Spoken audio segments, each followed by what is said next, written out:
పశ్చిమాసియాలో ఉద్రిక్తతలు కొనసాగుతూనే ఉన్నాయి. ఇరాన్, అమెరికా మధ్య యుద్ధ వాతావరణం కారణంగా ప్రపంచ వాణిజ్యానికి గుండెకాయ లాంటి హార్మూజ్ జలసంధి మూతపడింది. దాంతో ప్రపంచ దేశాల్లో చమురు, గ్యాస్ సంక్షోభం తలెత్తింది. పేద, మధ్యతరగతి, అభివృద్ధి చెందుతున్న దేశాలతో పాటుగా ఇక అభివృద్ధి చెందిన దేశాలు కూడా అనేక ఇబ్బందులను చవిచూస్తున్నాయి. ఈ నేపథ్యంలో అగ్రరాజ్యం అమెరికాకు భారత్ సాయం చేయడం ప్రపంచాన్ని ఆశ్చర్యానికి గురిచేసింది.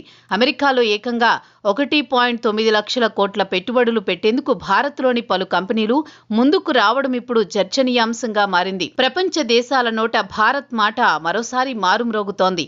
పహల్గామ్ ఉగ్రదాడికి ప్రతీకారంగా పాకిస్తాన్పై భారత్ చేపట్టిన ఆపరేషన్ సింధూర్తో భారత్ శక్తి సామర్థ్యాలు ప్రపంచ దేశాలకు తెలిసాయి.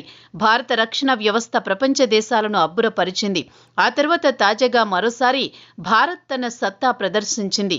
అమెరికాలో భారత కంపెనీలు భారీగా పెట్టుబడులు పెట్టేందుకు సిద్ధమవుతున్నాయి.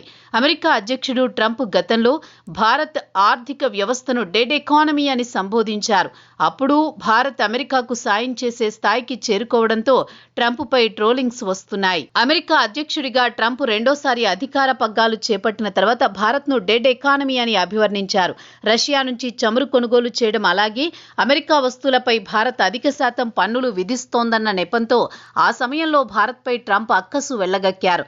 భారత్ ఆర్థిక వ్యవస్థ డెడ్ ఎకానమీ అని ఎద్దేవా చేశారు. అంతేకాక భారత్ నుంచి అమెరికాకు వచ్చే వస్తువులపై 25% టారిఫ్లు కూడా విధించారు.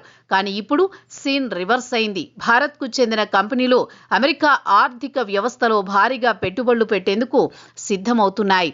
భారత కంపెనీలు అమెరికాలో దాదాపు $23 బిలియన్ అంటే 1,90,000 కోట్ల పెట్టుబడులు పెట్టేందుకు ముందుకొస్తున్నాయి. ఈ పెట్టుబడులు ప్రధానంగా టెక్నాలజీ, తయారీ, ఫార్మా రంగాల్లో ఉండే అవకాశం ఉంది. అలాగే ఈ పెట్టుబడులతో అమెరికాలో వేల మందికి ఉద్యోగ అవకాశాలు వచ్చే అవకాశం కూడా ఉంది.